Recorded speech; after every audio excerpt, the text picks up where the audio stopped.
तो चलिए शुरू करते हैं आज की क्लास। हमारा नया चैप्टर है जो है Indian contract act 1872। Okay, Indian contract act. देखो, अभी तक हमने कंपनीज एक्ट 2013 जितने हमारे सेक्शंस थे आपके सीए इंटर में, वो सब कुछ हमने खत्म कर रखे हैं, सब कुछ हमने कवर कर रखे हैं। बाकी आज हम बात करेंगे कॉन्ट्रैक्ट एक्ट की, जो होता है अदर लॉ में। बिजनेस लॉ आपका खत्म हो चुका है और अभी आ गया है आपका अदर लॉ। अदर लॉ आपका होता है 40 मार्क्स का, ये आपका 40 नंबर का। ठीक है, 40 नंबर में आपके जो चैप्टर्स होंगे ये होंगे कॉन्ट्रैक्ट के।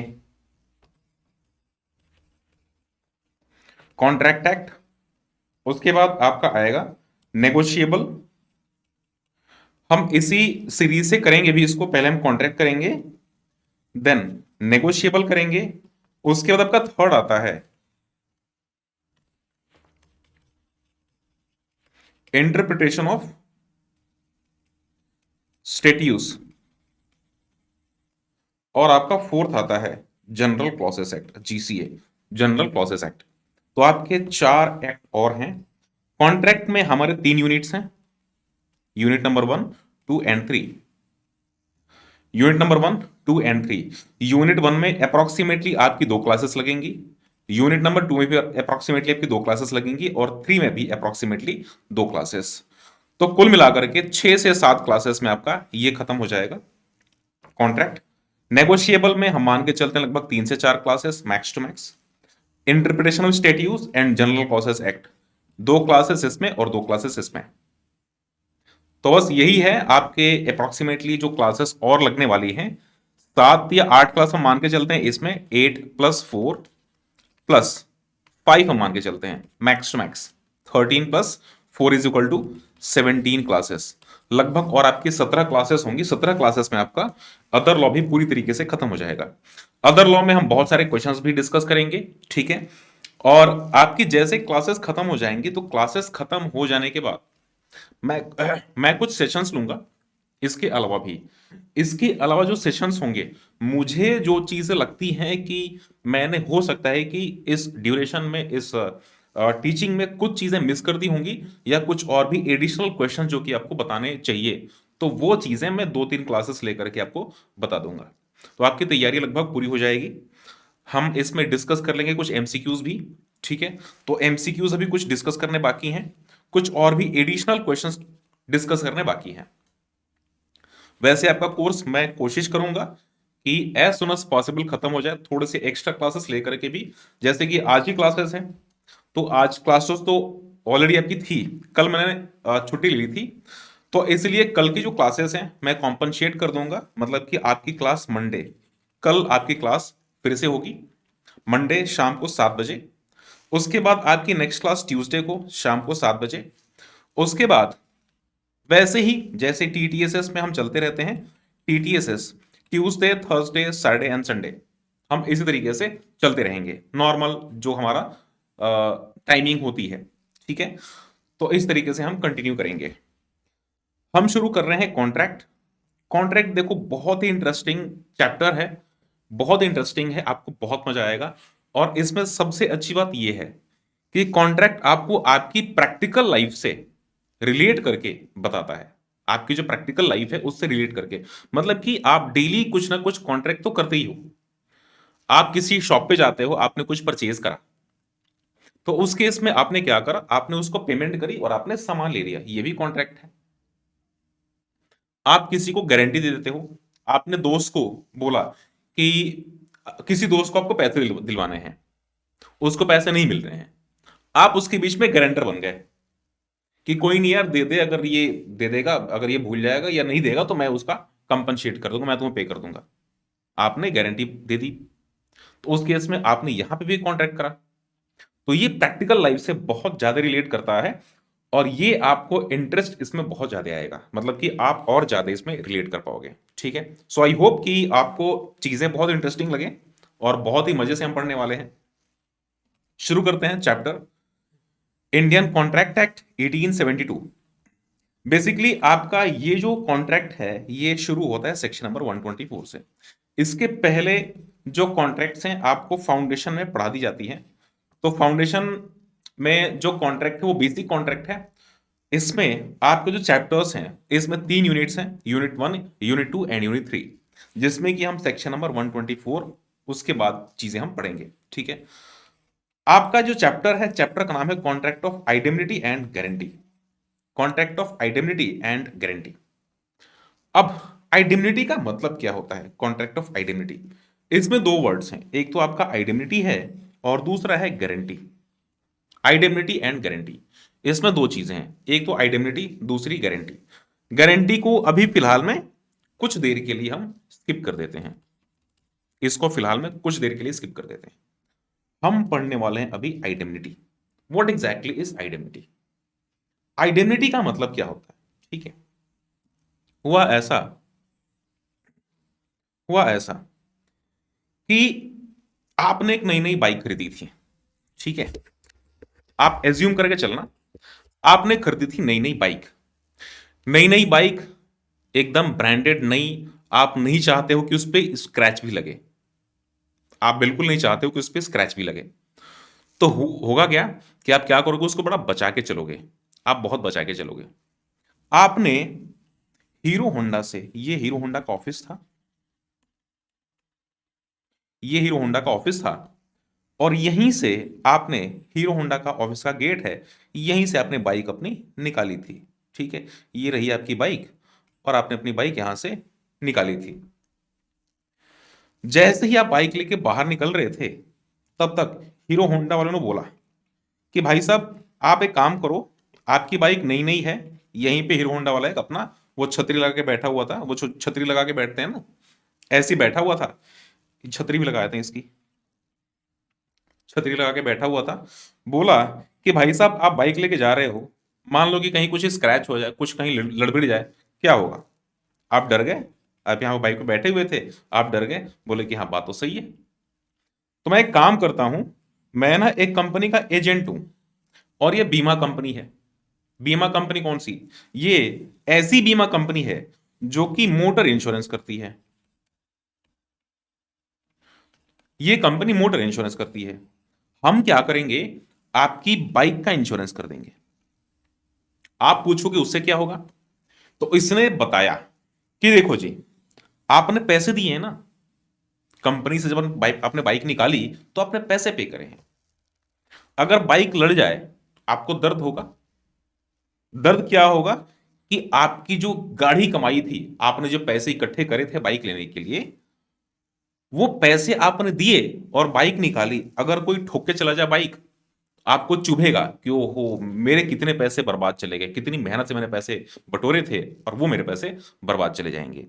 आपने, आपके दिमाग में सबसे पहले यही बात आएगी। आप बिल्कुल उसको नहीं चाहते कि एकदम बिल्कुल स्क्रैच भी लगे। अगर मान लो रोड पे गाड़ी चलेगी, गाड़ी तो लड़ेगी, स्क्रैच तो आएंगे गाड़ी में। अगर अगर कभी एक्सीडेंट हो जाता है, आपकी बाइक कहीं लड़ जाए, हम कंपनसेट कर देंगे।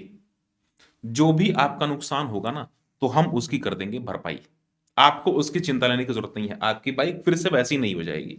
आपने बोला कि बहुत बढ़िया प्लान है, अब एकदम आप मस्त एकदम फ्री चल रहे हो, आपने इंश्योरेंस करा लिया, आप मस्त चल रहे हो। ठीक है, अब देखो यहां पे क्या है, दो पार्टीज हैं,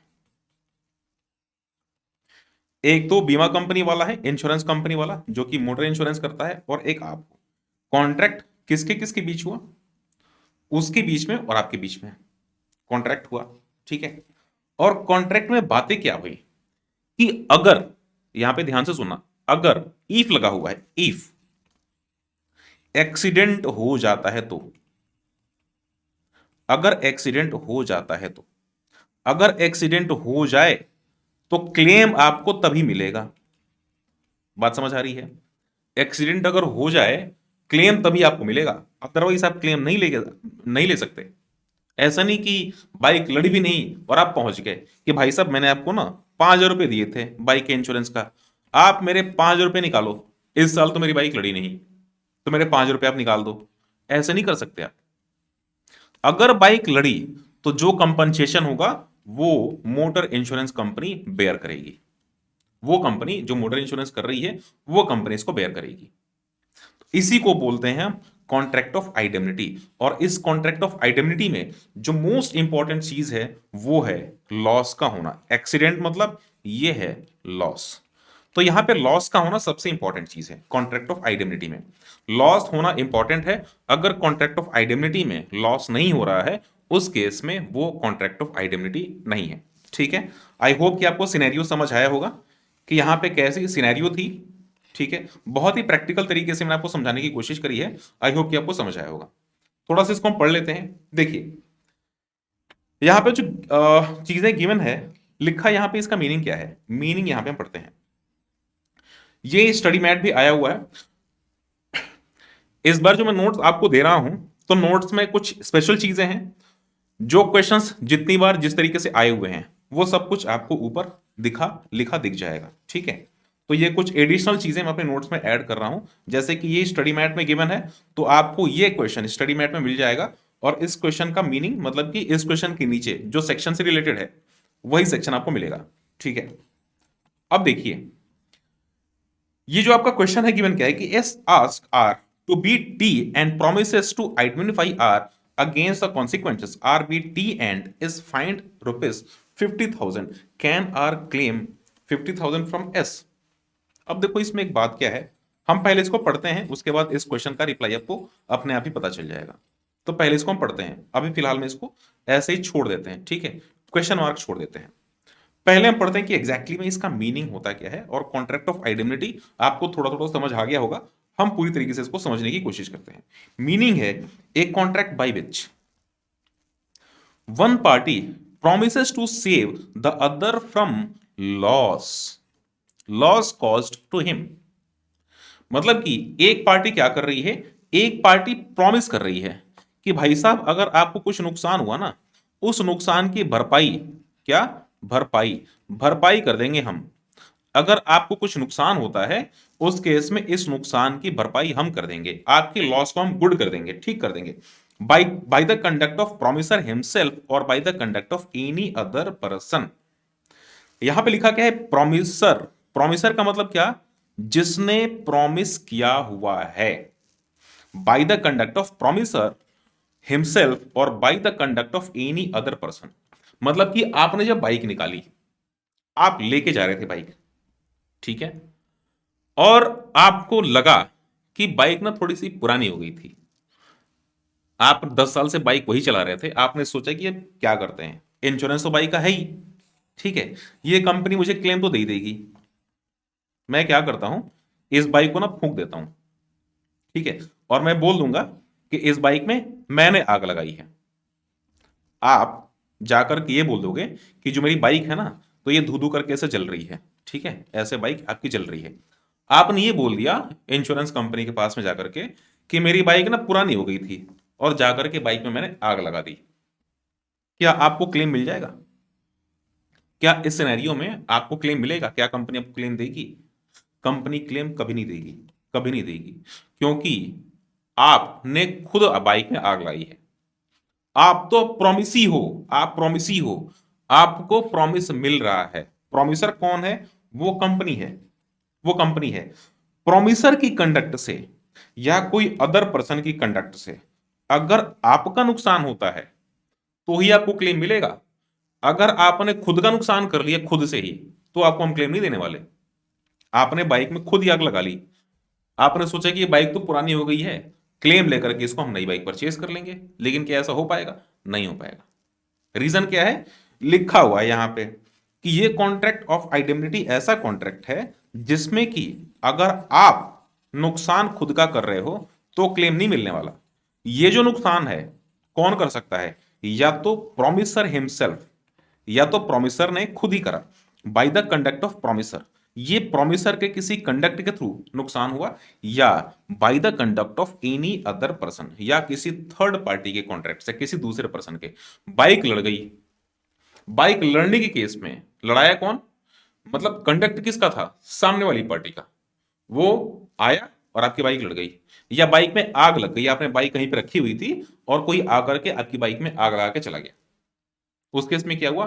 कंडक्ट किसका था? आपका था? नहीं, आपका नहीं था, वो किसी दूसरे पर्सन का था।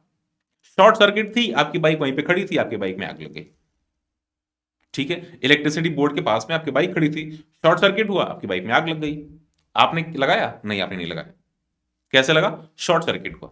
तो bye the conduct of other party, किसी दूसरे के थ्रू, के कंडक्ट के थ्रू यहां पे ये नुकसान आपका हुआ है। तो अगर कोई भी नुकसान होता है उस केस में उसकी भरपाई कौन करेगा? उसकी भरपाई ये जो प्रॉमिसर है ये प्रॉमिसर करेगा। ठीक है, आई होप कि this point is clear, meaning इसका क्लियर हो गया होगा। मीनिंग क्या है कि द कॉन्ट्रैक्ट बाय विच, एक बार फिर से आप इसको समझ लीजिए, the contract by which one party promises to save the other from loss caused to him, loss caused to him. ठीक है, उनको जो नुकसान हुआ, यहां पे नुकसान का होना इंपॉर्टेंट है, नुकसान अगर हुआ तो उससे हम आपको बचा लेंगे by the conduct of promisor himself और by the conduct of any other person.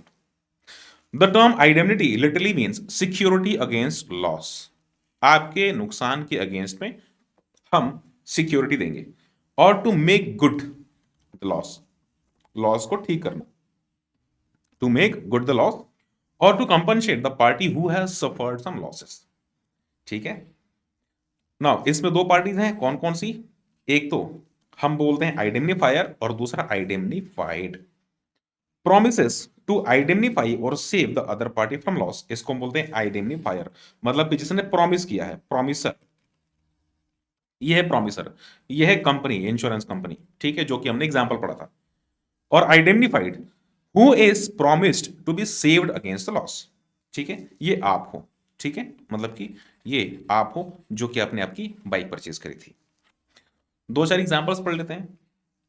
अब एग्जांपल्स में कोई आपको दिक्कत नहीं आएगी, लिखा है यहां पे एक एक छोटा सा एग्जांपल है। Mister X contracts with the government to return to India, mister X ने गवर्नमेंट से कॉन्ट्रैक्ट करा कि ये आ जाएंगे India after completing his studies. ठीक है, ये जैसे ही अपनी स्टडीज कंप्लीट करेंगे, अपनी स्टडीज कंप्लीट करने के बाद इंडिया आ जाएंगे, which were funded by the government. अब इनकी जो स्टडी थी, अब्रॉड में जाके पढ़ रहे थे, विदेश में पढ़ रहे थे जाकर के, और इनकी जो स्टडी थी ये फंडेड थी गवर्नमेंट के थ्रू, गवर्नमेंट ने इनकी स्टडीज को फंड करा था। गवर्नमेंट ने इनको प्रॉमिस, गवर्नमेंट को इन्होंने प्रॉमिस किया था कि देखो जी सरकार, आप मेरी स्टडीज को फंड कर दो, और जैसे ही मेरी स्टडीज कंप्लीट हो जाएगी उस केस में मैं आपके यहां आकर के सर्विसेज दूंगा at the university of Cambridge and serve the government for a period of 5 years। इन्होंने बोला कि आप मेरी जो कैम्ब्रिज यूनिवर्सिटी में स्टडीज हैं उसको आप फंड कर दो, और आपके यहां मैं आकर के 5 साल काम करूंगा इंडिया में। If mister X fails to return to India he will have to reimburse the government. ठीक है, अगर ये फेल कर जाते हैं, कॉन्ट्रैक्ट में पार्टीज कौन है? एक तो मिस्टर एक्स है, ठीक है, मिस्टर एक्स है, और दूसरा है गवर्नमेंट, दूसरा है गवर्नमेंट। मिस्टर एक्स ने करा कॉन्ट्रैक्ट गवर्नमेंट से, कॉन्ट्रैक्ट करा, क्या कॉन्ट्रैक्ट करा? कि आप मेरी स्टडीज को फंड कर दो, आप मुझे फंड दे दो, और मैं क्या करूंगा, जैसे ही मेरी स्टडीज कंप्लीट हो जाएंगी आपके यहां आकर के मैं 5 years का सर्विस आपको दूंगा। अगर ये नहीं आते हैं, इन्होंने बोल दिया कि मैं आपके यहां आऊंगा, ठीक है, अगर ये नहीं आते हैं, इन्होंने प्रॉमिस कर दिया, बट अगर ये नहीं आते हैं उस केस में क्या करना पड़ेगा? गवर्नमेंट का होगा लॉस, गवर्नमेंट का क्या होगा? लॉस होगा। अगर नहीं आते हैं तो गवर्नमेंट का लॉस होगा, क्योंकि इन्होंने जो फंड देकर के पढ़ाया ये नहीं, इसका पैसा निकल पाएगा। अगर ये 5 साल सर्विस दे देते हैं तो गवर्नमेंट क्या करेगी, इससे इनका जो फंड इन्होंने, गवर्नमेंट ने दिया था इनको, ये कंपनसेट कर देगी कि चलो 5 साल इन्होंने सर्विस दी तो ये फंड हमारा यूटिलाइज हो गया। लेकिन अगर ये नहीं आए तो गवर्नमेंट का जो पैसा है क्या हो जाएगा? बर्बाद हो जाएगा। ठीक है, तो अगर ये इंडिया नहीं आते हैं उस केस में ये जो पैसे हैं गवर्नमेंट के, इनको करने पड़ेंगे रिटर्न। रिटर्न मतलब कि गवर्नमेंट का जो लॉस है, गवर्नमेंट का लॉस गुड करना पड़ेगा, गवर्नमेंट का लॉस गुड करना पड़ेगा। ठीक है, ओके। यहां पे देखिए there are two parties in this contract, और अगर ये एक तो पार्टी है जिसने की प्रॉमिस करा था, ठीक है, party who promises to identify save the other party from loss, this is called identifier. और दूसरा जो कि सेव अगेंस्ट द लॉस, इसको हम बोलते हैं आइडेंटिफाइड, मतलब कि जो आइडेंटिटी होल्डर है जिसको प्रॉमिस मिलती है। कुछ एग्जांपल्स और हैं। A may contract to identify B against the consequences of any proceedings which C may take against B in respect of rupees 5,000 advanced by C to B in consequence when B who is called upon to pay money of C fails to do so, C would be able to recover the amount from A provide in section 124. अब देखिए हुआ क्या, यहां पे तीन parties आ गई हैं, ठीक है, ए बी एंड सी, तीन पार्टीज आ गई हैं। ए ने पैसे दिए बी को, जिसकी गारंटी सी ने ए को दी थी, जिसकी गारंटी सी ने ए को दी थी। सी ने ए को बोला कि यार ए, तुम ना बी को पैसे दे दो, तुम ना बी को पैसे दे दो। देखो ध्यान से इस एग्जांपल को देखना है, क्योंकि ऐसा ही एग्जांपल हम कॉन्ट्रैक्ट ऑफ गारंटी में पढ़ने वाले हैं, ऐसा ही एग्जांपल हम कॉन्ट्रैक्ट ऑफ गारंटी में पढ़ने वाले हैं, ठीक है। हुआ ऐसा कि यहां पे तीन पार्टीज थी, मिस्टर ए बी एंड सी, तीन पार्टीज थी।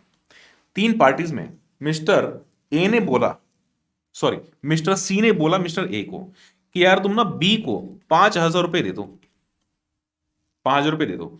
अगर बी डिफॉल्ट कर जाते हैं, अगर बी डिफॉल्ट कर जाते हैं तो मैं ना तुम्हें पे कर दूंगा, मैं तुम्हें पे कर दूंगा। तो ये कॉन्ट्रैक्ट किसके किसके बीच का है, ये जो बातें हैं किसके किसके बीच की हैं, ये बातें हैं सी और ए के बीच की। तो हम सी और ए के बीच का जो कॉन्ट्रैक्ट है हम उसकी बात कर रहे हैं, हम पूरे कॉन्ट्रैक्ट की बात नहीं कर रहे हैं, हम मिस्टर ए एंड मिस्टर सी के बीच की बात कर रहे हैं। मिस्टर सी ने बोला मिस्टर ए से मिस्टर बी को आप हटा दो, मिस्टर सी ने बोला मिस्टर ए से कि तुम उनके पैसे दे दो, अगर ये डिफॉल्ट कर जाते हैं उस केस में मैं आपको उसका पेमेंट कर दूंगा। तो इन्होंने गारंटी कैसे ली, इन्होंने कॉन्ट्रैक्ट किया कि देखो जी अगर ये डिफॉल्ट कर जाते हैं तो आपका नुकसान होगा, उस नुकसान की भरपाई कौन करेगा, मैं करूंगा। तो यहां पे जो लॉस है, लॉस को गुड करने की बात की जा रही है, और यहां पे पार्टीज भी दो हैं, सी एंड ए। हम पूरे कॉन्ट्रैक्ट की बात नहीं कर रहे हैं, हम बस इस वाले कॉन्ट्रैक्ट की बात कर रहे हैं। तो यहां पे इस वाले कॉन्ट्रैक्ट में पार्टीज कौन है, ए एंड सी। मिस्टर सी ने मिस्टर ए से बोला कि तुम पैसे दे दो, अगर डिफॉल्ट वो पर्सन कर जाता है उस केस में मैं इसकी पेमेंट कर दूंगा। तो यहां पे क्या है, इसने बोला कि आपके लॉस को हम गुड कर देंगे। तो लॉस को गुड करेंगे मतलब क्या, लॉस नहीं हुआ, अगर लॉस होता तो उस केस में हम गुड कर देते, ठीक है। तो ये आपका कॉन्ट्रैक्ट ऑफ आइडेंटिटी है, सेम एग्जांपल यही वाला है। एग्जांपल है x, A share holder of A company lost his share certificate, इनका शेयर सर्टिफिकेट गुम हो गया, ठीक है। ये सेम एग्जांपल हमने पढ़ा हुआ है शेयर एंड शेयर कैपिटल वाले चैप्टर में। ही अप्लाइड फॉर द डुप्लीकेट, क्या कोई share holder duplicate share certificate के लिए अप्लाई कर सकता है, यस बिल्कुल अप्लाई कर सकता है। The company agreed to issue the same on the term that X will compensate the company against a loss where any holder produced the original certificate. तो ये चीजें हमने ऑलरेडी पढ़ रखी हैं। अब होगा क्या कि शेयर सर्टिफिकेट अगर गुम हो गया है तो पहले ही कंपनी आपसे एक कॉन्ट्रैक्ट ऑफ आइडेंटिटी ले लेगी। कॉन्ट्रैक्ट ऑफ आइडेंटिटी वो कंपनी पहले आपसे लिखवा लेगी कि देखो जी आपका नुकसान, मतलब कि आपका जो शेयर सर्टिफिकेट है ना, लॉस हुआ है, भूल गया है, आपको नहीं पता कि कहां है, किसी ने चुरा लिया होगा, और अगर वो ला करके कंपनी में इसको प्रोड्यूस कर देगा तो उस केस में हम उसको दे देंगे। उसका जो शेयर है, शेयर ट्रांसफर अगर करना है और उसने ओरिजिनल प्रोड्यूस कर दिया तो हम तो यही मानेंगे कि शेयर सर्टिफिकेट, शेयर्स उसी के हैं, हम उसको ट्रांसफर कर देंगे। दोबारा अगर आप आए तो वो नुकसान आप ही को झेलना पड़ेगा। तो ये कॉन्ट्रैक्ट ऑफ आइडेंटिटी कंपनी ले लेगी, ठीक है। तो जो भी नुकसान होगा कंपनी का, अगर किसी ने ओरिजिनल शेयर सर्टिफिकेट इशू कर दिया और उस केस में अगर कंपनी का कुछ नुकसान हुआ तो उसके लिए लायबल कौन रहेगा, आप ही रहोगे। तो कंपनी ने कॉन्ट्रैक्ट ऑफ आइडेंटिटी यहां पर ले लिया कि अगर कंपनी का लॉस हुआ तो लॉस को गुड करने की रेस्पॉन्सिबिलिटी किसकी है, जिसको डुप्लीकेट शेयर सर्टिफिकेट दिए जा रहे हैं, ठीक है। एग्जाम्पल नंबर 4 है, X may agree to identify Y for any loss और damages that may occur if a tree of Y's neighbor property blows over, if the tree then blows over and damages Y's fence, he will be liable for a cost of fixing the fence. अब इनका एक पेड़ है जो कि Y के fence में है, ठीक है, ऐसा था, X है Y है, ठीक है, इनके बीच की दीवार है, इनके बीच की दीवार है, और ये जो दीवार है, ठीक है। ये जो दीवार है, मैं यहाँ पे थोड़ी सी दीवार जैसा इसको बना देता हूँ, ठीक है। ये आपकी दीवार है, ठीक है। मान लो कि आपकी ये दीवार है। मिस्टर एक्स का घर था, मिस्टर वाई का घर था। मिस्टर एक्स ने यहां पे एक लगाया था पेड़, एक यहां पे पेड़ लगाया था, ठीक है, एक यहां पे पेड़ लगाया था। तो मिस्टर एक्स ने मिस्टर वाई से बोला, मिस्टर वाई को दिक्कत आ रही थी कि आपका पेड़ अब बड़ा हो गया है, आप इसको काट लो काट लो। मिस्टर वाई बोल रहे थे नहीं तो जिस दिन गिरा मेरी दीवार टूट जाएगी। मिस्टर एक्स ने इनको प्रॉमिस कर दिया कि अगर मेरा पेड़ गिर गया तुम्हारी दीवार के ऊपर और तुम्हारी दीवार डैमेज हो गई, मैं कॉम्पनसेट कर दूंगा। पेड़ गिरा, दीवार ढह गई, कॉम्पनसेट कौन करेगा? मिस्टर एक्स, ठीक है। तो ये सारे आपके एग्जांपल्स हैं। इन एग्जांपल्स का मतलब क्या है कि इसमें लॉस का होना जरूरी है, और कंपनसेशन तभी मिलेगा जब लॉस होगा। कॉन्ट्रैक्ट में जो लॉस को गुड मतलब कि कंपनसेशन मिलेगा, कब मिलेगा? जब लॉस होगा। एनालिसिस पार्ट पे आते हैं। To identify means to compensate और to make the loss, to make good the loss. Thus under a contract of identity the existence of loss is essential. Existence of loss यहां पे होना essential है। Unless the promisee has suffered a loss he cannot hold the promisor liable for the contract of identity. जब तक नुकसान नहीं होगा तब तक इनको, जो प्रोमिसर है, प्रोमिसर का कोई एक्शन ही नहीं होगा। आपने इंश्योरेंस कराया, आपकी बाइक नहीं एक्सीडेंट हुई, तो इंश्योरेंस का पैसा क्या हो जाएगा? आपका बर्बाद हो जाएगा। बर्बाद का मतलब कि वो आपका कोई काम का नहीं है, आपको वो पैसे रिटर्न नहीं मिलने वाले, वो पैसे चले जाएंगे। अगर लॉस हो गया, अगर आपकी बाइक लड़ गई, उस केस में इंश्योरेंस कंपनी उसका कंपनसेशन पे करेगी, ठीक है। तो यहां पे लॉस का होना जरूरी है। लॉस जैसे ही हुआ तैसे ही जो प्रॉमिसर है, प्रॉमिसर की ड्यूटी वहां पे एक्टिवेट हो जाएगी। However, the above definition of indemnity restricts the scope of contract of indemnity as is covered only loss caused by। Okay, restriction क्या है? जो लॉस है कौन करता है? अगर लॉस प्रोमिसर ने किया या किसी थर्ड पार्टी के कॉन्ट्रैक्ट कंडक्ट से हुआ, किसी थर्ड पार्टी के कंडक्ट से हुआ, किसी अदर पर्सन के कंडक्ट से हुआ, तो ही आपको ये लॉस मिलेगा। 10 loss or consent by the accident not caused by any person or the act of God, natural event is not covered। Normally देखो, जब इंश्योरेंस कंपनीज, ठीक है, आपने एक मूवी देखी होगी, आपने एक मूवी देखी होगी, परेश रावल की मूवी थी। उसमें भूकंप आता है, मूवी का नाम मुझे याद नहीं आ रहा है। उसमें मूवी में भूकंप आता है और कोर्ट केस होता है। इंश्योरेंस कंपनी इंश्योरेंस पे नहीं करती। रीजन क्या है? बोलती है कि ये नेचुरल नेचुरल इवेंट से हुआ है, भूकंप आया और नेचुरल इवेंट से हुआ। उस केस में इंश्योरेंस कंपनी उनका जो लॉस है वो रिजेक्ट, उनका जो क्लेम है, क्लेम को कंपनी रिजेक्ट कर देती है। मुझे मूवी का नाम नहीं याद आ रहा है, कौन सी मूवी है, परेश रावल की मूवी है, ठीक है। इतना मुझे याद है कि परेश रावल की है। बट उस केस में मूवी की जो स्टोरी होती है यही होती है। उसमें अक्षय कुमार भी है, परेश रावल भी है। अक्षय कुमार भगवान बना होता है उसमें, और परेश रावल ऐसे, उनकी एक शॉप होती है, उनका घर गिर जाता है और उस केस में भूकंप से घर गिरता है, तो जो लॉस वाली कंपनी, जो इंश्योरेंस कंपनी है, इंश्योरेंस कंपनी क्लेम देने से रिजेक्ट कर देती है, बोलती है कि ये नेचुरल इवेंट से है, ठीक है।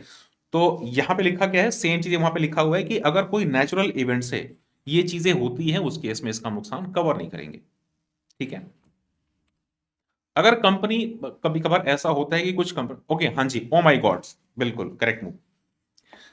तो कुछ कंपनीज, वैसे नॉर्मली कुछ कंपनीज ऐसे लिख करके टर्म्स एंड कंडीशंस में देती हैं कि हम कवर करेंगे। तो अगर कंपनीज के टर्म्स एंड कंडीशंस में लिखा हुआ है तो अलग बात है, हो सकता है कि आपको बाद में कभी कंफ्यूजन पड़ जाए। अगर कोई इंश्योरेंस कंपनी से आप क्लेम लेने के लिए जाओ, उसमें लिखा हुआ उसके पेपर्स में कि हम नेचुरल इवेंट भी कवर करेंगे, तब तो कोई दिक्कत नहीं है, वो तो अलग कॉन्ट्रैक्ट हो गया आपका, ठीक ठीक है। लेकिन नॉर्मली अगर कॉन्ट्रैक्ट ऑफ आइडेंटिटी है, कॉन्ट्रैक्ट ऑफ आइडेंटिटी में ये आपका नेचुरल इवेंट से कवर नहीं होते। अब जो मोड ऑफ कॉन्ट्रैक्ट, ये जो मोड ऑफ कॉन्ट्रैक्ट है, ये दो तरीके से होते हैं। एक तो एक्सप्रेस्ड है और दूसरा एम्प्लाइड है। एक्सप्रेस का मतलब कि जो पर्सन है इसने डायरेक्टली बोल दिया कि अगर आपका नुकसान होगा उस केस में आपके नुकसान की हम भरपाई करेंगे। और इम्प्लाइड में अंडरस्टूड है, ये इम्प्लाइड में चीजें अंडरस्टूड है कि अगर नुकसान हुआ तो आपको भरपाई करनी पड़ेगी। ठीक है, आप किसी से सामान उधार पे लेके आए, आपने दोस्त की बाइक उधार पे ले ली, आपने बाइक ठोक दी, उस केस में क्या होगा?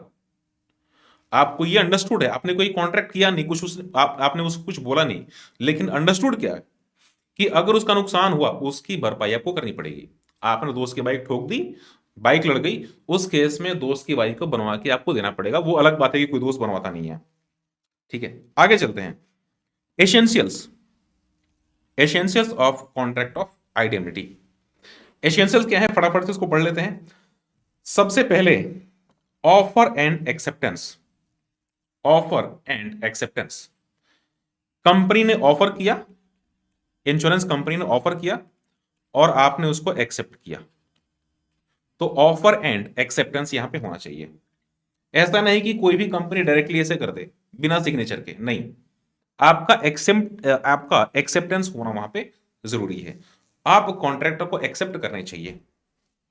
Intention to create legal obligations, legal obligations, legal obligations, यहां पे बात आ रही है लीगल ऑब्लिगेशंस। ठीक है, लीगल ऑब्लिगेशन का मतलब क्या है? मान लो कि मैंने बोला आपको कि ये बच्चा क्लास में बहुत बोलता रहता है, बाहर निकले ना इसको कूट दो अच्छे से, और अगर पुलिस को बुलाए तो मैं बैठा हूं, पुलिस अगर कुछ ले तो मैं आपको पे कर दूंगा। आपने जाकर के ठोक दिया उसको, जैसे ही बाहर निकला बच्चा आपने उसको ठोक दिया, बोले कि बहुत तुम बोलते हो क्लास में, दो मुक्के मार दिए उसको। उसने पुलिस बुला ली और पुलिस ने आपसे 5,000 रुपये ले लिए, दो मुक्के के 5,000 रुपये। आप आकर के बोल रहे हो कि सर पुलिस ने तो 5,000 रुपये ले दिए, कंपनसेट कर दो मुझे। मैं क्या कंपनसेट कर सकता हूं? मैं क्या लायबल हूं? मतलब कि क्या कंपनसेट करने के लिए मैं लायबल हूं? नहीं। रीजन क्या है? Legal obligation. क्या किसी को पीटना लीगल है? पीटना इलीगल है। इलीगल एक्टिविटीज के लिए अगर कोई ऐसे कॉन्ट्रैक्ट्स होते हैं उस केस में कोई भी कॉन्ट्रैक्ट नहीं आएगा। तो अगर आपका इंटेंशन है लीगल ऑब्लिगेशंस क्रिएट करने के लिए, तभी ये कॉन्ट्रैक्ट ऑफ आइडेंटिटी काम करेगा, अदरवाइज इलीगल ऑब्लिगेशंस के लिए ये काम नहीं करेगा। अब आते हैं जो आपका सबसे ऊपर एक क्वेश्चन था जो कि हमने स्टार्टिंग में पढ़ा था, इसको हम एक बार देख लेते हैं। लिखा यहां पे है, S ask R to beat T. इसने आर को बोला कि आर तुम ना टी को पीट दो, and promises to identify R against the consequences. और इसने बोला, आर को बोला कि आर तुम ना टी को पीट दो, जो कुछ भी होगा मैं देख लूंगा, जो कुछ भी होगा मैं देख लूंगा, उसकी भरपाई मैं कर दूंगा। आर ने पीट दिया, ठीक है, और पीटने के बाद उसको फाइन लगा 50,000 रुपए का, 50,000 रुपीज का फाइन लग गया। आप मुझे ये बताओ, क्या क्लेम ले सकता है? क्या इस पे क्लेम कर सकता है?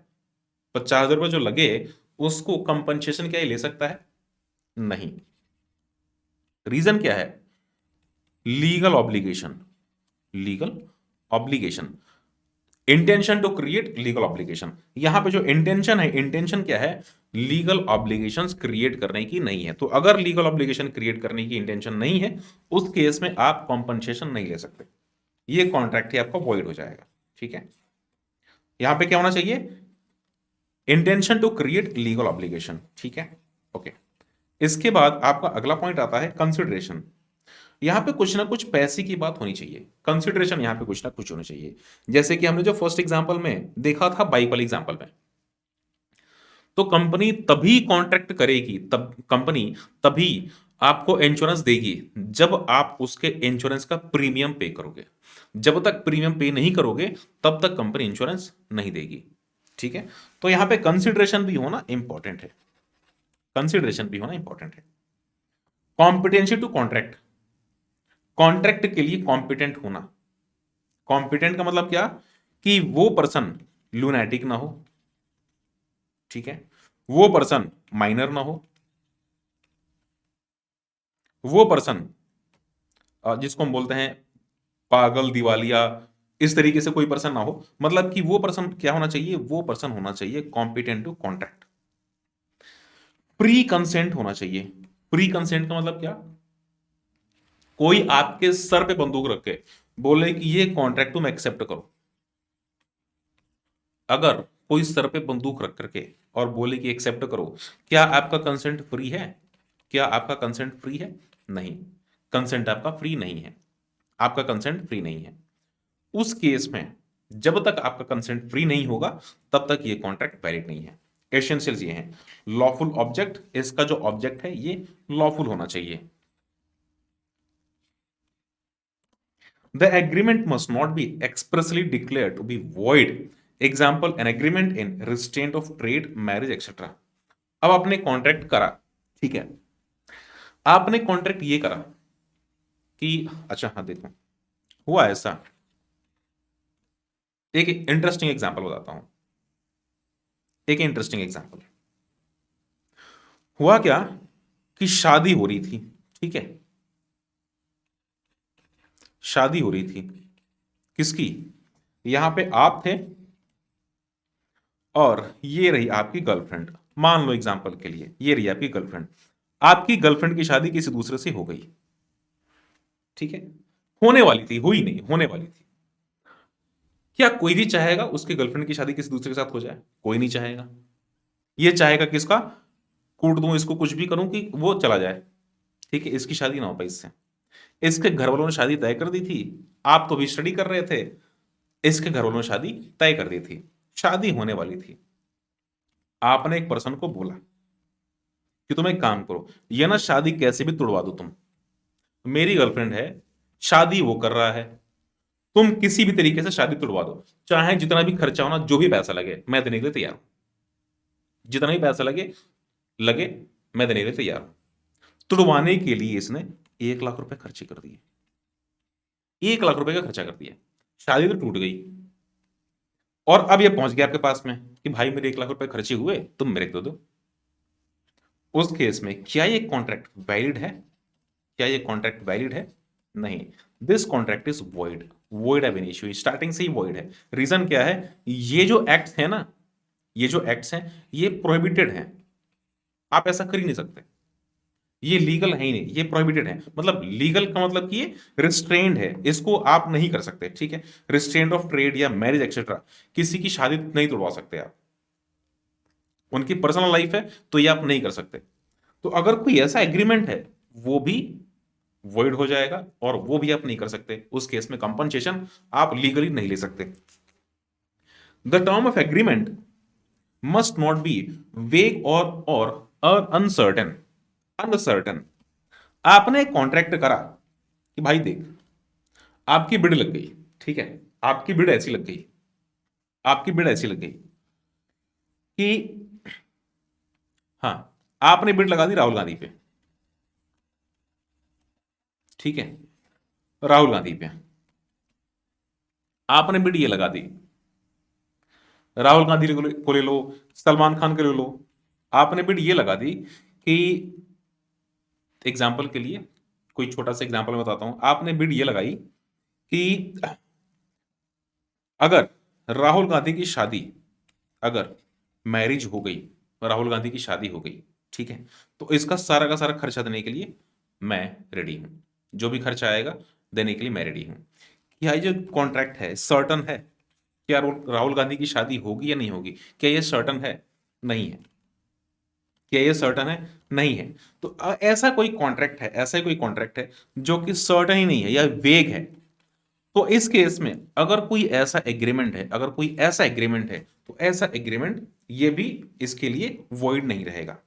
The term must be capable of performance, an agreement to do an impossible act is void. आपने कोई ऐसा ही टर्म रख दिया कि इम्पॉसिबल है करना, ही उसको इम्पॉसिबल है, तो आप ये भी नहीं कर सकते, और लीगल फॉर्मेलिटीज होनी चाहिए। इसके इस एसेंशियल्स ये हैं, ये सारी चीजें होनी चाहिए, जो कॉन्ट्रैक्ट है उसमें ये सारी चीजें होनी चाहिए, देन वो कॉन्ट्रैक्ट आपका वैलिड कॉन्ट्रैक्ट माना जाएगा, वो कॉन्ट्रैक्ट आपका वैलिड कॉन्ट्रैक्ट माना जाएगा। तो कौन कौन सी चीजें होनी चाहिए इसमें? सबसे पहले इसमें होना चाहिए offer and acceptance, intention to create legal obligations, consideration होनी चाहिए, कॉम्पिटेंस टू कॉन्ट्रैक्ट होनी चाहिए, कंसेंट फ्री होना चाहिए, ऑब्जेक्ट लॉफुल होना चाहिए, ये एक्सप्रेसली डिक्लेयर्ड वॉइड नहीं होना चाहिए, जैसे कि agreement in restraint of trade, किसी के व्यापार को तुड़वाना, उसको रोकना, या मैरिज एक्सेट्रा। जो टर्म्स हैं वो अनसर्टेन नहीं होनी चाहिए। जो एग्रीमेंट है वो परफॉर्मेंस के लिए कैपेबल होनी चाहिए। ऐसा नहीं कि आपने कोई इम्पॉसिबल एक्ट करा दिया, लीगल फॉर्मेलिटीज उसके लिए होनी चाहिए। तो ये आपके एसेंशियल्स होते हैं। एक दो एग्जांपल्स पढ़ लेते हैं। एग्जांपल आपका लिखा यहां पे ये है कि A ask B to beat C promising to identify him against the consequences. A ने बोला बी को पीट दो, जो कॉन्सिक्वेंसेस होंगे मैं देख लूंगा। The promisee of A can not be enforced suppose B beat C. ठीक है, अब यहां पे जो प्रॉमिस है, प्रॉमिस इन्फोर्स नहीं किया जा सकता अगर बी ने पीट दिया सी को और उसको फाइन लगा 1000 रुपए का, क्योंकि ये जो कॉन्ट्रैक्ट है ये लीगल ऑब्लिगेशंस, ये अनलॉफुल है, लीगल ऑब्लिगेशन क्रिएट करने के लिए है ही नहीं। ठीक है, now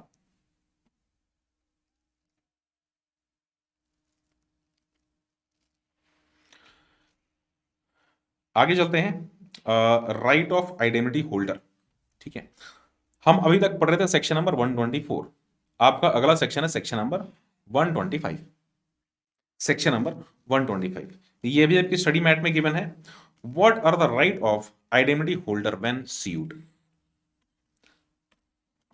The promisee in a contract of identity acting within the scope of this authority is entitled to recover from the promisor or identifier। इसके पास में राइट्स क्या हैं? राइट्स ऑफ आइडेंटिटी होल्डर, जिसको गारंटी दी गई है, तो इसके पास में राइट्स क्या हैं? जो उसका कंपनसेशन है, जो उसका नुकसान है, उसको बिल्कुल वो ले सकता है। ठीक है, all the damages which he may be compelled to pay in any suit in respect of any matter to which the promise to identify applies. जो भी उसका नुकसान हुआ है, जो भी डैमेजेस पे करने के लिए कंपेल है, वो सब कुछ।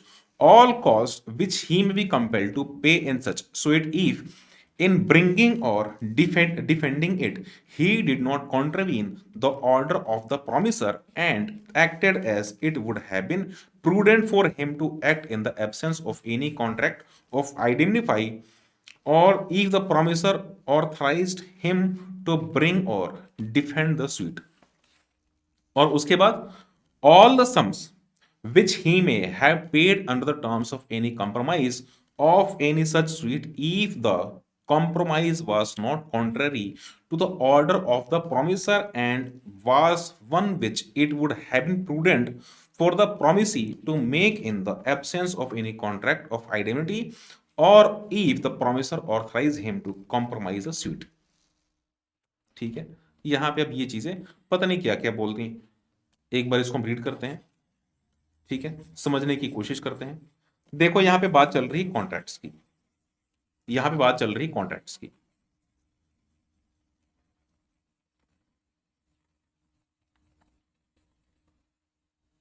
यहां पे बात चल रही कॉन्ट्रैक्ट की। हुआ ऐसा कि एक परफॉर्मेंस करनी थी।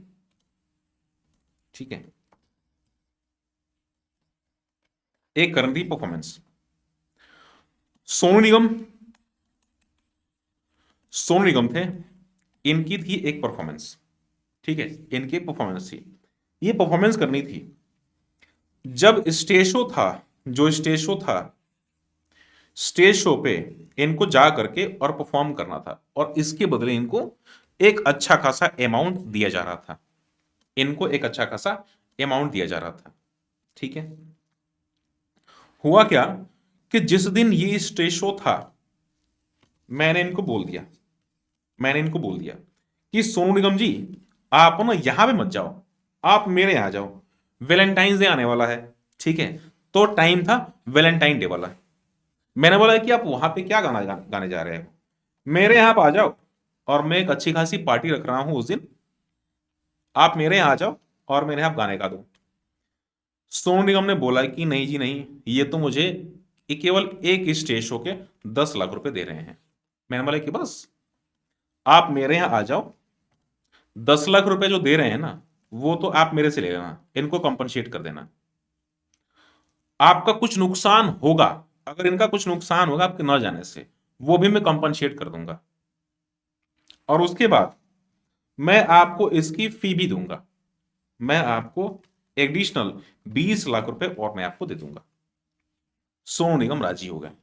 उन्होंने बोला कि सारा खर्चा तो यही उठा रहा है, कोई दिक्कत नहीं, चला जाता हूं मैं। मेरे यहां ये आ गए, यहां पे नहीं गई है। अगर नहीं गए तो ये पर्सन मेरा एंटी पार्टी था, भड़क गया। ये पर्सन मेरा एंटी पार्टी था, भड़क गया। इसने बोला कि मैंने बुलाया था सोनू निगम को, लेकिन सोनू निगम तो आए नहीं, और चले गए उल्टा उसके पास में।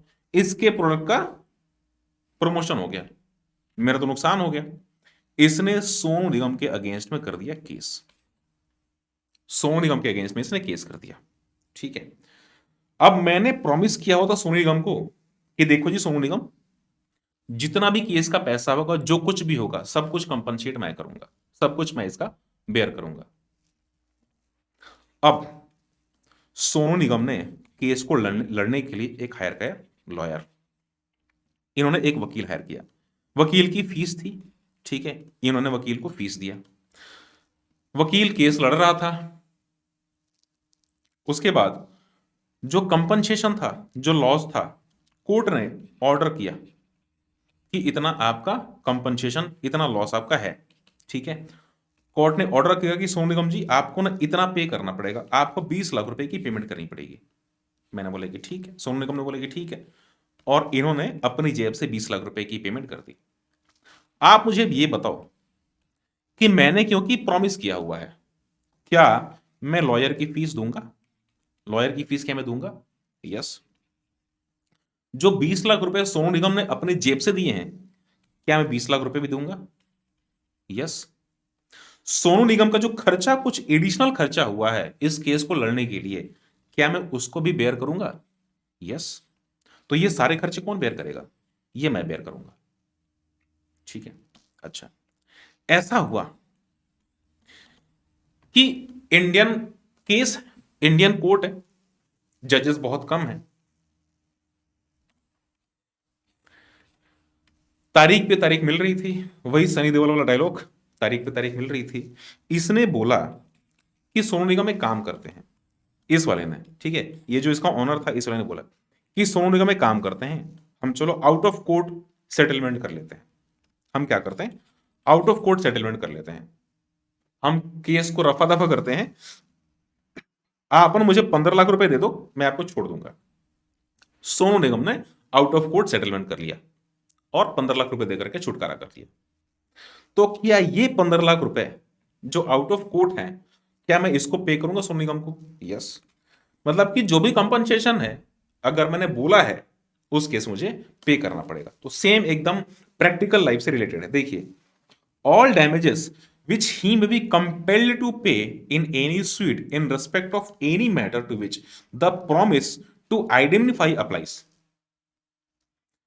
मेरी जो प्रॉमिस है, मेरी प्रॉमिस कि मैं सब कुछ खर्चे बेयर करूंगा, तो सोनू निगम जब वहां पे गए थे, सॉरी, जब कोर्ट में इनके अगेंस्ट में केस हुआ, कोर्ट में जब इनके अगेंस्ट केस हुआ, तो जो भी केस में खर्चे लग रहे हैं, सब कुछ पे करने के लिए कौन लायबल है? मैं लायबल हो जाऊंगा।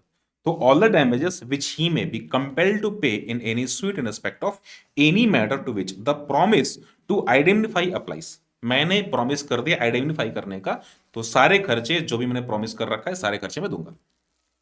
All cost which he may be compelled to pay in any suit if in bringing or defending it.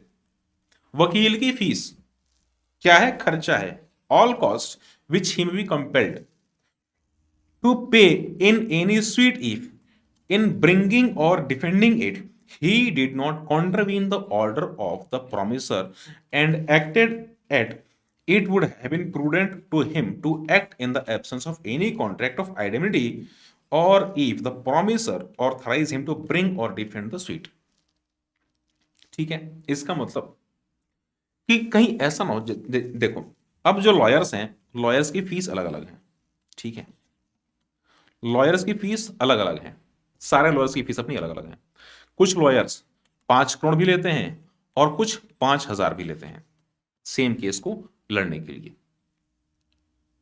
कुछ महंगे लॉयर्स हैं और कुछ सस्ते लॉयर्स हैं। सोनू निगम ने क्या करा, 10 लाख रुपए का केस था, 10 लाख रुपए की बात थी, और इन्होंने हायर कर लिया 5 करोड़ वाला वकील। 5 करोड़ वाला वकील उन्होंने हायर कर लिया। क्या ये किसी भी तरीके से ठीक है? नहीं। आप खर्चा ही इतना कर दोगे कि वो कंपनसेशन से ज्यादा हो जाए, तो ये तो ठीक नहीं है ना। कहने का मतलब कि जो जिस तरीके का केस है, मतलब कि जो लेजिबल होना चाहिए, जो लेजिबल होना चाहिए, जो मैं पे करूं, आपको उसी के हिसाब से चीजें करनी है। आपका ऑलरेडी केस चल रहा था कोर्ट में, ठीक है, आपका ऑलरेडी एक कोर्ट कोर्ट में केस चल रहा था। आपने बोला कि जो करंटली जो केस चल रहा है उसको तो देखो ही देखो, मेरा एक और कोर्ट में केस चल रहा है, तुम इसको भी देख लो, और ये सारा का सारा पैसा मैं रिकवर कर लूंगा जो प्रॉमिस कर रखा है उससे। तो क्या होगा? नहीं होगा। ठीक है, जैसे सोनू निगम का एक ऑलरेडी एग्जिस्टिंग कोर्ट में केस चल रहा था, और ये केस तो एक दूसरा हो गया। वकील को इन्होंने जब हायर किया, तो वकील ने बोला, इन्होंने वकील को बोला कि वकील तुम एक काम करो, मेरा ना ऑलरेडी एक एग्जिस्टिंग कोर्ट में केस चल रहा है, तुम इसको तो इसका भी निपटारा कर दो, और जो ये वाला कोर्ट केस है इसको भी ठीक कर दो, इसको भी निपटारा कर दो, और दोनों का एक टोटल तुम मिला करके बताओ कि तुम्हारी फीस कितनी होगी। इस वकील ने बता दी। क्या जो मैंने प्रॉमिस करा था मैं सारा खर्चा पे करूंगा, या जो मेरे कंपनसेशन करने वाला खर्चा था वही मैं पे करूंगा? जो मैंने प्रॉमिस कर रखा था केवल मैं वही पे करूंगा। ऐसा नहीं कि सारा जो एग्जिस्टिंग केसेस हैं वो सब कुछ मैं पे करूंगा, ऐसा थोड़ा ना करूंगा। वही बात लिखी जा रही है कि जो प्रूडेंट है, prudent for him to act in the absence of any any contract of identity, उस केस में जो प्रॉमिस ने ऑथराइज कर रखा है आपको वही पे करना है, ठीक है, उसके लिए अप्लाइबल हो। All sums which he may have paid under the terms of any compromise if of any such suit।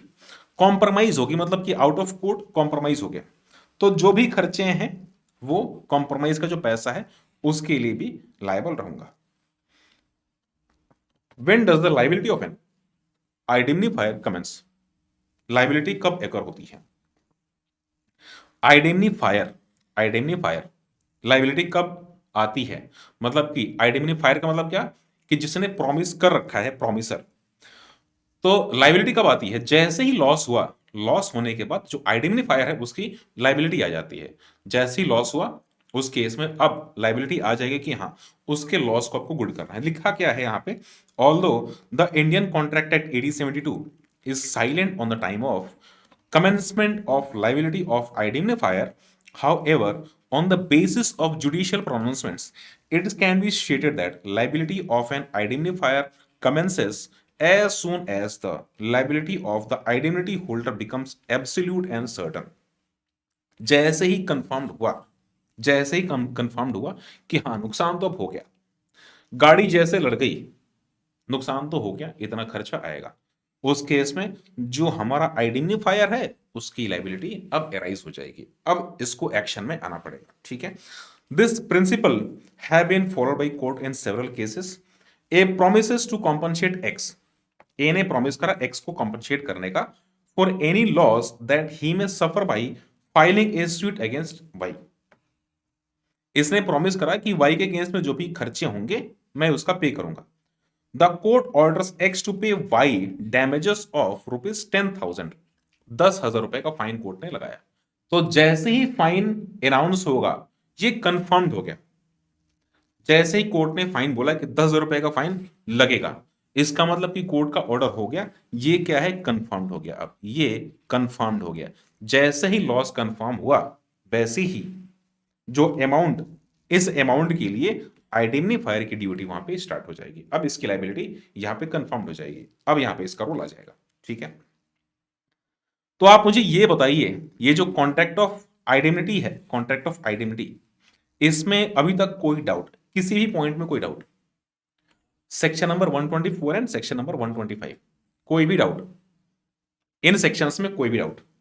If any doubt do let me know. अगर कोई डाउट है प्लीज आप मुझे बताइए।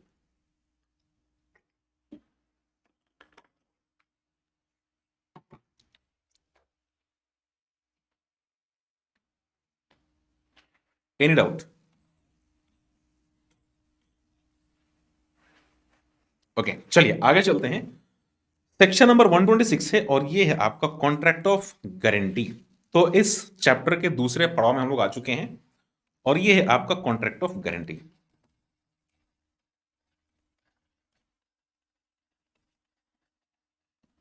कॉन्ट्रैक्ट ऑफ गारंटी, ठीक है, contract of guarantee section number 126। Contract of guarantee basically होता क्या है, इसको आप समझो। कॉन्ट्रैक्ट ऑफ गारंटी, हमने अभी कॉन्ट्रैक्ट ऑफ आइडेंटिटी पढ़ी थी। कॉन्ट्रैक्ट ऑफ आइडेंटिटी में दो पार्टीज थी। एक पार्टी कौन, जिसने की प्रॉमिस करा था, और दूसरी पार्टी कौन, जिसको प्रॉमिस मिला था। जिसको प्रॉमिस मिला था अगर उसका नुकसान हो जाए तो जिस पार्टी ने प्रॉमिस करा था वो उसके नुकसान को गुड करेगी। तो दो ही पार्टीज की बात थी, दो लोग थे इसमें, एक तो प्रॉमिसर और एक प्रॉमिसी, मतलब कि एक आइडेंटिफायर और दूसरा आइडेंटिफाइड। आइडेंटिफाइड मतलब जिसको प्रॉमिस मिला, और आइडेंटिफायर मतलब जिसने प्रॉमिस किया। आइडेंटिफाइड एंड आइडेंटिफायर, दो पार्टीज थी। जो कॉन्ट्रैक्ट ऑफ गारंटी है, कॉन्ट्रैक्ट ऑफ गारंटी में तीन पार्टीज होती हैं, ठीक है, थ्री पार्टीज, तीन पार्टीज। एक छोटा सा एग्जांपल मैं बताता हूं।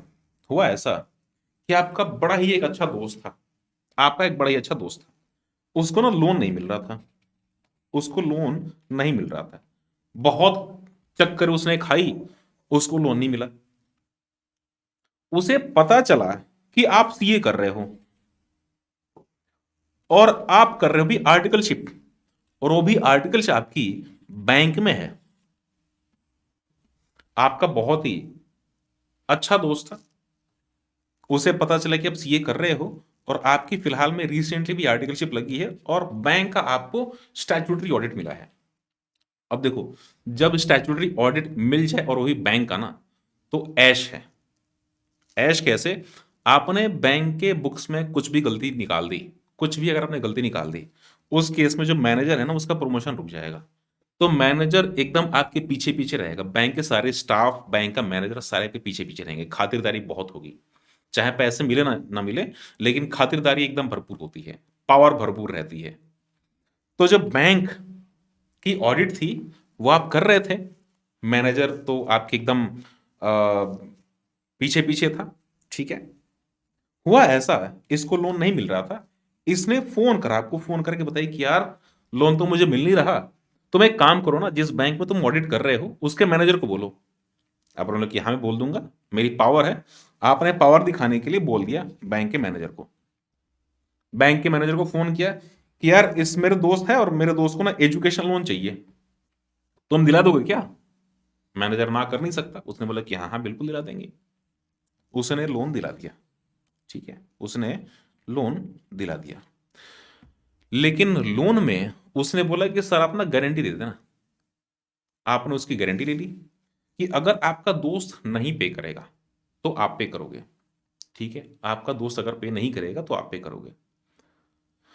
तो अगर आपका दोस्त पे नहीं किया, पढ़ लिख करके बन गया, एजुकेशन लोन मिल गया, उसने अपनी डिग्री कंप्लीट कर ली, डिग्री कंप्लीट करने के बाद वो चला गया फॉरेन, वो बाहर चला गया, ठीक है। जैसे ही फॉरेन गया तब तक बैंक वाला आपके पीछे पड़ गया। अब आपकी आर्टिकलशिप हो चुकी थी कंप्लीट, ठीक है। अब बैंक से कोई आपको मतलब नहीं था, आपकी आर्टिकलशिप हो चुकी थी कंप्लीट, आप सीए बन चुके थे, आप पैसे वैसे अच्छे कमा रहे थे, बैंक पड़ गया आपके पीछे। क्या आपको ये पैसे बैंक को लौटाने पड़ेंगे? आंसर इज यस, क्योंकि आपने गारंटी दे रखी है। तो यहां पे पार्टीज कितनी हैं? यहां पे तीन पार्टीज हैं। कौन कौन? आपका दोस्त, बैंक और आप, ठीक है, दोस्त, बैंक और आप। कॉन्ट्रैक्ट किसके किसके बीच हुआ? दो पार्टीज के बीच में, एक तो दोस्त के बीच में और दूसरा बैंक के बीच में। दोस्त और बैंक के बीच में कॉन्ट्रैक्ट हुआ, ठीक है। आपने गारंटी दी बैंक को, आपने गारंटी दी बैंक को कि अगर आपका दोस्त पेमेंट नहीं करेगा आपकी लोन की, उस केस में मैं पेमेंट कर दूंगा। आपने हाथ उठा दिया, सीना ठोक करके आपने बोल दिया कि दोस्त बहुत बढ़िया है, अगर इसने पेमेंट नहीं करी मैं पे कर दूंगा। कॉन्फिडेंस से आपने बोल दिया। तो एक दूसरा कॉन्ट्रैक्ट, यहां पे तीन कॉन्ट्रैक्ट्स हो रहे हैं देखो। पहला कॉन्ट्रैक्ट किसके किसके बीच का? फर्स्ट कॉन्ट्रैक्ट दोस्त के बीच का और बैंक के बीच का, ये आपका प्राइमरी कॉन्ट्रैक्ट है। पहला कॉन्ट्रैक्ट दोस्त के बीच का और बैंक के बीच का। बैंक किसके पास जाएगा रिकवर करने के लिए? लोन सबसे पहले दोस्त के पास जाएगा। अगर दोस्त नहीं मिला तो, अगर दोस्त नहीं मिला तो, यहां पे इफ है, सबसे पहले बैंक किसके पास में जाएगा? दोस्त के पास में जाएगा। अगर दोस्त नहीं मिला तो तब आएगा आपके पास में कि हाँ जी दे दो पैसे, आपका दोस्त नहीं है, चला गया कहीं पे, आप मेरे पैसे लौटाओ। तो आपको क्या करना पड़ेगा? तब आपको बैंक को पैसे लौटाने पड़ेंगे। ये आपका सेकेंडरी कॉन्ट्रैक्ट है, ठीक है, ये आपका सेकेंड कॉन्ट्रैक्ट, दूसरा कॉन्ट्रैक्ट। अच्छा, आपने पैसे दे दिए, बैंक को आपने पैसे लौटा दिए। बैंक पीछे पड़ा था कि बड़ा ही उस टाइम पे आकर के अपने गारंटी सीना ठोक करके दे दी, अब पैसे लौटाओ, तो आपको पैसे लौटाने पड़े। क्या आप ये पैसे अपने दोस्त से रिकवर करोगे? यस और नो। आपकी जेब से पैसे तो चले गए, क्या अपने दोस्त से आप रिकवर करोगे? यस और नो। बिल्कुल रिकवर करेंगे, पैसे की बात है, रिकवर आप करोगे। तो तीसरा कॉन्ट्रैक्ट किसके किसके बीच? आपके बीच और दोस्त के बीच, ये आपका इम्प्लाइड है, आपका इम्प्लाइड कॉन्ट्रैक्ट। यहां पे तो एकदम एक्सप्रेस्ड था कि हाँ जी आपका दोस्त है ना, बैंक को आपको पैसे, आपका जो दोस्त है, आपका दोस्त बैंक को पैसे देगा क्योंकि इसने ले रखे हैं लोन, तो लोन का पैसा बैंक को रिटर्न करेगा। दूसरा कॉन्ट्रैक्ट भी क्या था? आपने बोल रखा था बैंक को, ये आपने बैंक को बोल रखा था कि बैंक अगर दोस्त ना देना तो मेरे पास आ जाना, मैं दे दूंगा, आपने बोल रखा था बैंक को। तीसरा कॉन्ट्रैक्ट इंप्लाइड कॉन्ट्रैक्ट है। कैसे? आपने दोस्त को यह बात बता नहीं रखी है कि हाँ अगर तुम नहीं दे पाए तो बैंक मेरे पास आएगा, अगर बैंक मेरे पास आया तो मुझे पैसे देने पड़ेंगे, मैंने अगर पैसे दे दिए तो मैं पैसे तुमसे लूंगा। आपने दोस्त को थोड़ा ना बताया है, यहां पे तो आपके और दोस्त के बीच की बात ही नहीं हुई है। आपने बस ये बताया, अपने दोस्त की हेल्प करी, आपने बोला कि कोई दिक्कत नहीं यार, अगर बैंक नहीं दे पाया ना, तुम्हारी गारंटी में ले लेता हूं, मैं बात कर लेता हूं, तुम्हारी गारंटी में ले लेता हूं। और दोस्त चला गया, दोस्त भाग गया, बैंक को पैसे आपने पे करे, अब ये पैसे क्या आपने दोस्त से रिकवर करोगे? यस करेंगे। तो आपने पैसे दोस्त से रिकवर कर लिए। तो ये कॉन्ट्रैक्ट एम्प्लाइड है, आपके और आपके दोस्त का कॉन्ट्रैक्ट बीच में हुआ नहीं है, ये आपकी इस टर्म्स बातें हुई नहीं है, लेकिन ये क्या है? अंडरस्टूड है, ऑलरेडी ये अंडरस्टूड है कि जो नुकसान मेरा हुआ तो पे करना पड़ेगा, ये पे करना पड़ेगा, ठीक है। तो इसी को हम बोलते हैं कॉन्ट्रैक्ट ऑफ गारंटी। यहां पे गारंटर कौन है?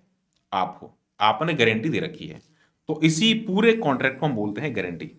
इसके पहले भी एक हमने एग्जांपल इसी तरीके का देखा था जिसमें कि 3 पार्टीज थी, ठीक है, कहां गया?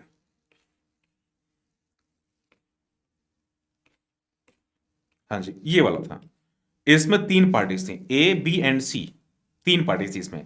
लेकिन उस टाइम पे हमने किसकी बात करी थी? हमने इस वाले और इस वाले की बात करी थी कि मेक गुड ऑफ लॉस, मतलब कि आपने जो गारंटी दे रखी है, बैंक को गारंटी दे रखी है, ठीक है, आपने यहां पे जो गारंटी दे रखी है बैंक को कि हे बैंक अगर तुम्हारा नुकसान हुआ तो मैं इसको ठीक कर दूंगा। यहां पे ये कॉन्ट्रैक्ट बैंक के बीच का और आपके बीच का, ये क्या है? कॉन्ट्रैक्ट ऑफ आइडेंटिटी है। कॉन्ट्रैक्ट ऑफ आइडेंटिटी मतलब कि आपने बैंक को प्रॉमिस कर दिया कि बैंक आपका नुकसान हुआ, इसकी भरपाई मैं कर दूंगा, आपके लॉस को गुड मैं कर दूंगा। तो ये जो आपके बीच का और बैंक के बीच का कॉन्ट्रैक्ट है, इसको हम बोलते हैं कॉन्ट्रैक्ट ऑफ आइडेंटिटी। लेकिन अगर हम पूरे कॉन्ट्रैक्ट की बात करें, ये आपका कॉन्ट्रैक्ट ऑफ गारंटी।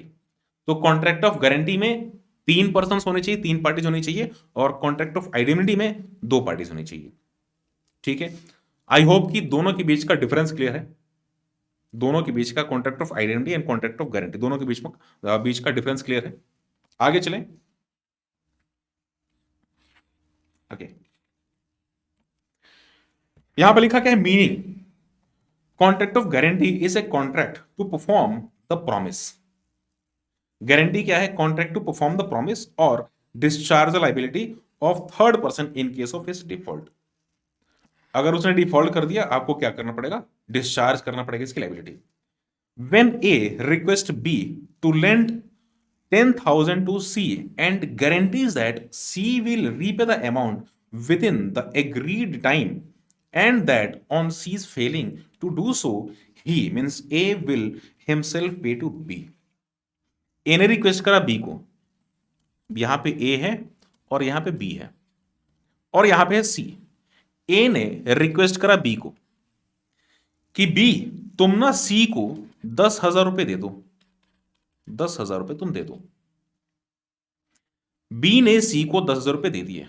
B ने पे करा C को 10,000 रुपए. ए ने यह भी बोला था कि 10,000 रुपए दे दो, अगर नहीं दे पाएगा उस केस में मैं पे कर दूंगा. तो आपने गारंटी ले ली सी की, मिस्टर ए ने सी की गारंटी ले ली. ठीक है, मिस्टर ए ने सी की गारंटी ले ली. अगर डिफॉल्ट कर जाते हैं सी, उस केस में पेमेंट कौन करेगा? 10,000 रुपए, 10,000 रुपए की पेमेंट मिस्टर ए को करनी पड़ जाएगी. ठीक है, so will pay to B, there is a contract of guarantee. तो इसको हम बोलते हैं कॉन्ट्रैक्ट ऑफ गारंटी. यहां पे तीन पार्टीज हैं, B is A creditor, C is principal debtor and A is a surety. ठीक है, ये जैसे कि हमने बैंक वाले पॉइंट में, यहां पे आपका बैंक था, यहां पे आपका दोस्त था और यहां पे आप थे, तीन पार्टीज थी. बैंक है आपका क्रेडिटर, ठीक है, ये है आपका प्रिंसिपल डेटर. जो उधार लेता है वो है डेटर. तो प्रिंसिपल डेटर दोस्त है आपका और आप हो श्योरिटी. आप कौन हो? श्योरिटी. ठीक है, आगे चलते हैं. Where A obtains housing loan from LIC Housing and B promises to pay LIC Housing on the event of A's failing to repay is contract of guarantee. अगर इन्होंने पे नहीं करा देन उनको पे करना पड़ेगा. एग्जाम्पल एक और, Y and X and Y go into a car showroom where X says to the dealer to supply latest model of WagonR to Y. X और Y दोनों गए किसके पास में? एक शोरूम में. X ने बोला कि देखो जी आप ना वैगन आर जो कार आती है उसकी लेटेस्ट मॉडल आप सप्लाई कर दो. ठीक है, Y को X ने बोला कि Y के यहां तुम लेटेस्ट वैगन आर की मॉडल्स आप सप्लाई कर दो. And agrees if Y fails to pay he will. और X ने यह भी बोला कि Y अगर फेल करता है, पे नहीं करता है, तो मैं ऐसी गारंटी ले दूं, मैं उसको पे कर दूंगा.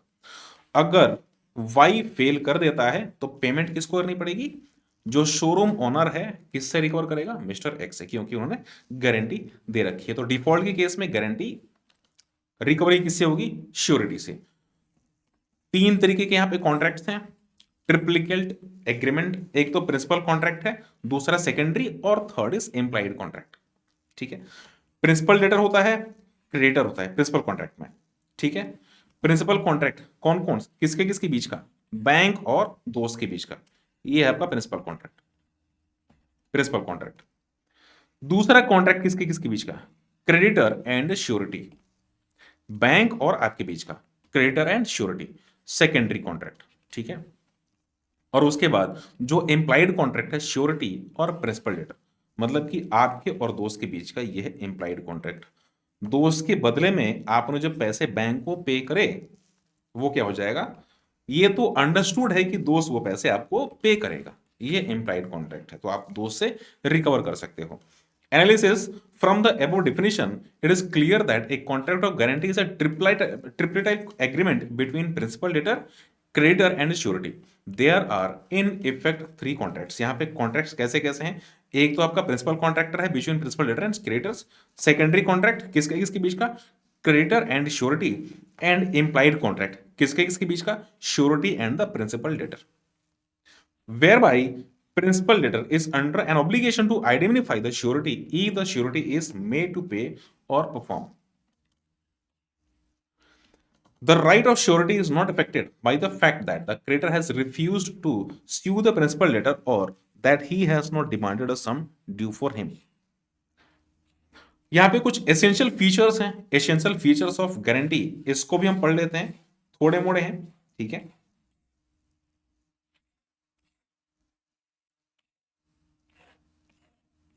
एसेंशियल फीचर्स आपके थोड़े मोड़े हैं. ठीक है, इसको भी हम फटाफट से कर लेते हैं खत्म, और कल आपका ये चैप्टर खत्म हो जाएगा नेक्स्ट क्लास में. एसेंशियल्स के क्या क्या हैं? तो आपका सबसे पहला एसेंशियल है principal debt. Principal debt essential feature, एक डेट का होना जो कि प्रिंसिपल डेट है वो होना जरूरी है। The purpose of a guarantee being to secure the payment of a debt. इसका पर्पस क्या है, गारंटी का पर्पस क्या है, डेट को सिक्योर करना। बैंक जो पेमेंट कर रहा था, बैंक ने जो लोन दिया, उस लोन को सिक्योर करना कि अगर ये नहीं पे कर पाया तो उस केस में दूसरा पर्सन जिसने गारंटी दे रखी है वो पे करेगा। तो इसका मतलब कि जो डेट था, जो पैसे थे, वो सिक्योर हो गए। The existence of recoverable debt is necessary. जो रिकवरेबल डेट है इसका एग्जिस्टेंस होना नेसेसरी है। It is of the essence of the guarantee that there should be someone liable as the principal debtor and the surety undertakes to be liable on his default. If there is no principal debt, there can be no valid guarantee. अगर principal date है ही नहीं, उस case में जो guarantee है वो valid guarantee नहीं रहेगी। कंसिडरेशन होना नेसेसरी है। Like every other contract, contract of guarantee should also be support by some consideration. कुछ ना कुछ यहाँ पे कंसिडरेशन होना चाहिए, मतलब कि यहाँ पे कुछ ना कुछ पैसे की बात होनी चाहिए। जैसे कि प्रिंसिपल डेट था, ठीक है, आपके दोस्त को बैंक ने लोन दे दिया, तो यहाँ पे क्या है, कुछ ना कुछ समथिंग इन रिटर्न, मतलब कि कुछ ना कुछ यहाँ पे कंसिडरेशन थी। एक guarantee without consideration is void, but there is no need for direct consideration between the surety and the creditor. यहाँ पे गारंटी क्या है, होनी चाहिए। As per section 127, consideration received by the principal debtor is sufficient consideration to the surety for giving the guarantee। यहां पे लिखा क्या है कि जो प्रिंसिपल डेटर है, प्रिंसिपल डेटर जो पैसे इसको मिले हैं, प्रिंसिपल डेटर को, कौन प्रिंसिपल डेटर है, आपका दोस्त। बैंक से आपको जो पैसे मिले हैं ना, बैंक से आपके दोस्त को जो पैसे मिले हैं, यही कंसिडरेशन सफिशिएंट है, इसी को मान लेंगे consideration. But past consideration is no consideration for the contract of guarantee even if the principal debtor is incompetent to contract, the guarantee is valid, but if surety is incompetent to the contract, guarantee is void। अब देखो यहां पे क्या है, ऐसा हुआ कि आपको जरूरत पड़ गई कोई लोन की, आपको किसी लोन की जरूरत पड़ गई, आप बैंक में गए, बैंक ने बोला ठीक है जी आपको हम लोन दे देंगे, लेकिन आप ना कोई श्योरिटी लेकर के आओ कि आपके बिहाफ पे वो साइन करे। आप कोई श्योरिटी लेकर के आओ कि आपके लिए वो गारंटी ले ले और हम आपको लोन दे देंगे। आप ढूंढ रहे थे, आप ढूंढ रहे थे किसी न किसी पर्सन को जो कि गारंटी ले ले, ठीक है। एक पर्सन था जो कि इंसॉल्वेंट था, जो कि था insolvent.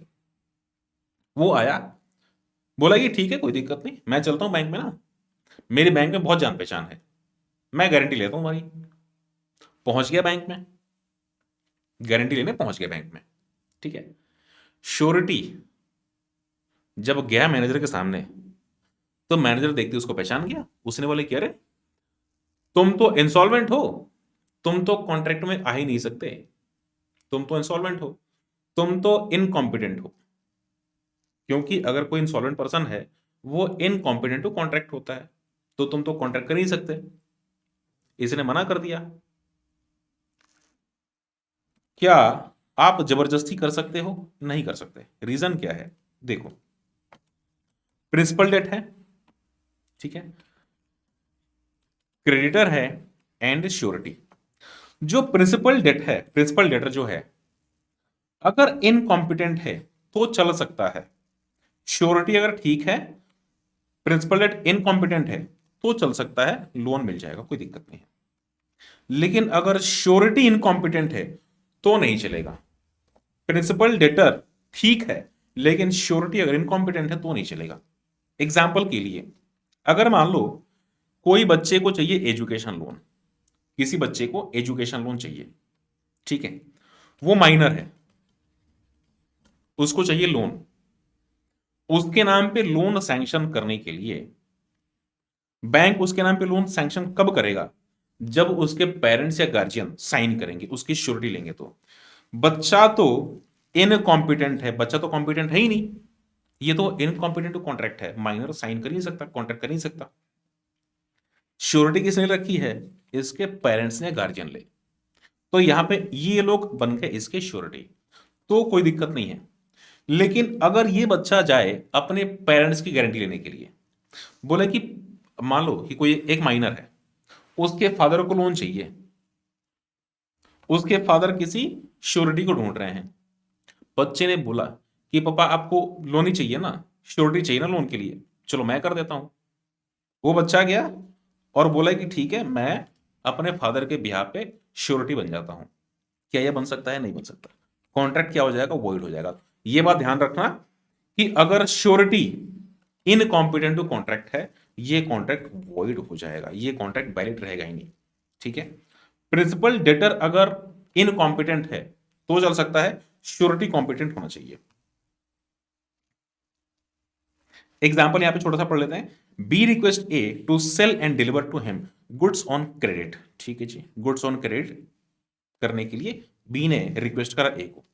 A agreed to do so provided C will guarantee the payment of the price of the goods. ठीक है, तो सी ने गारंटी कर देगा।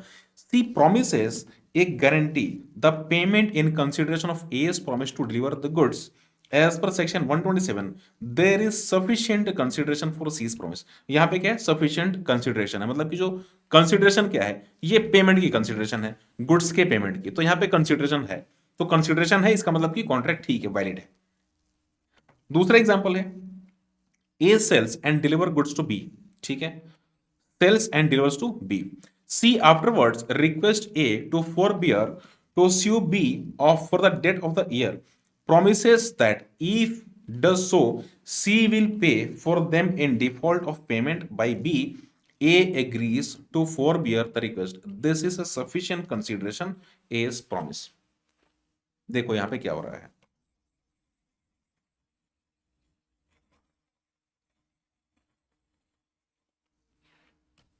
ओके यहां पे लिखा क्या है, A sells and delivers good to B, B को ये सामान बेचता है।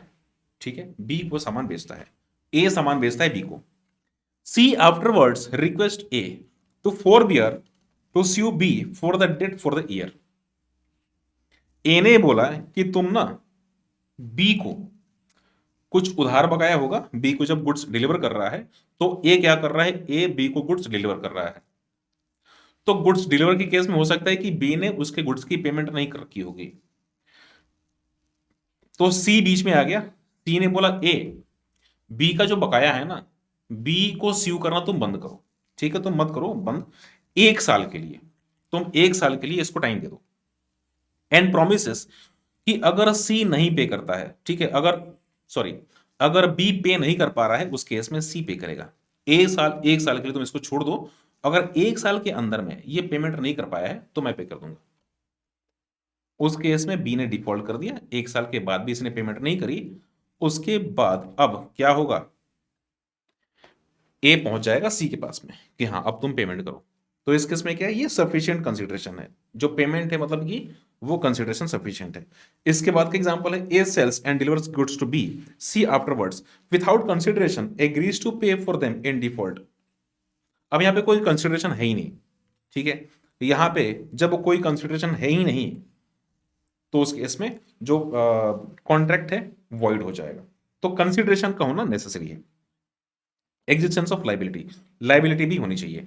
There must be an existing liability और a promise whose performance is guaranteed. Such liability or promise must be enforceable by law. The liability must be legally enforceable and not time barred. Liability का होना भी necessary है, मतलब कि कुछ ना कुछ यहाँ पे लाइबिलिटी होनी चाहिए। जैसे कि लोन था, ठीक है, तो लोन क्या था, लाइबिलिटी थी। ओके, एक होता है आपका टाइम बार्ड। आपने एक वर्ड सुना होगा, टाइम बार्ड। टाइम बार्ड, किसी ने लोन लिया, किसी ने किसी से उधार पैसे लिए और उसने बोला कि मैं आपको इतने तारीख तक पे कर दूंगा। ठीक है, एक टाइम लिमिट थी कि इतने दिनों में आपको हम पे कर देंगे। इसने पेमेंट नहीं करी और जो लास्ट डेट ऑफ पेमेंट थी वो भी निकल गई, इसके बाद के भी 3 साल निकल गए, 3 years इसके बाद भी निकल गए। तो जैसे ही 3 साल निकल जाएंगे, अब ये वाला पर्सन इसको सीओ नहीं कर पाएगा। क्यों? क्योंकि 3 साल बाद डेट टाइम बार्ड हो जाता है। 3 साल के बाद 3 साल का वेट करना है। जैसे मान लो कि लोन लिया किसी ने, लोन की एक टेन्योर होती है कि ईएमआई भरते जाओ, इतने साल में आपका लोन कंप्लीट हो जाएगा। ईएमआई नहीं भर रहा है, ठीक है, लोन बचा हुआ है, ईएमआई एंड करने का टाइम आ गया, मतलब कि जिस टाइम तक ईएमआई हो जानी चाहिए थी, 5 साल, मान लो कि 5 साल की ईएमआई थी, 5 साल कंप्लीट हो गए, 5 साल के बाद भी इसने 3 साल इधर उधर घूम करके गुजार लिए। अब ये क्या हो जाएगा? अब ये टाइम बार्ड हो जाएगा। अब रिकवर कर ही नहीं सकते, लीगली भी रिकवर नहीं कर सकते, क्योंकि ये है टाइम बार्ड। तो अगर कोई टाइम बार्ड है तो उस केस में कॉन्ट्रैक्ट तो है ही नहीं है, ठीक है। लाइबिलिटी क्या है? एग्जिस्टिंग लाइबिलिटी होनी चाहिए। जैसे कि लोन था, दोस्त ने लोन लिया था बैंक से, उसके पास में क्या थी? एक एग्जिस्टिंग लाइबिलिटी थी। अगर उस लाइबिलिटी की पेमेंट नहीं कर रहा है तो आपकी श्योरिटी यहां पे काम एक्टिवेट आ जाएगा, मतलब कि श्योरिटी अब यहां पे इसकी रिस्पॉन्सिबिलिटी आ जाएगी पेमेंट करने के लिए। यहां पे किसी भी तरीके की मिस रिप्रेजेंटेशन या कोई कंसीलमेंट नहीं होनी चाहिए। Any guarantee which has been obtained by the means of misrepresentation made by the creditor और with his knowledge and assent concerning a material part of the transferring is invalid. Any guarantee which creditor has obtained by means of keeping silence as the material circumstances is invalid. ठीक है, तो अगर कोई ऐसा miss representation हो गया, miss representation के case में आप नहीं कर सकते, मतलब कि अगर कोई भी, आई होप कि मेरी वीडियो रुक गई है, वॉइस आ रही है, बट मुझे लगता है कि मेरा कैमरा भी ऑफ हो गया है।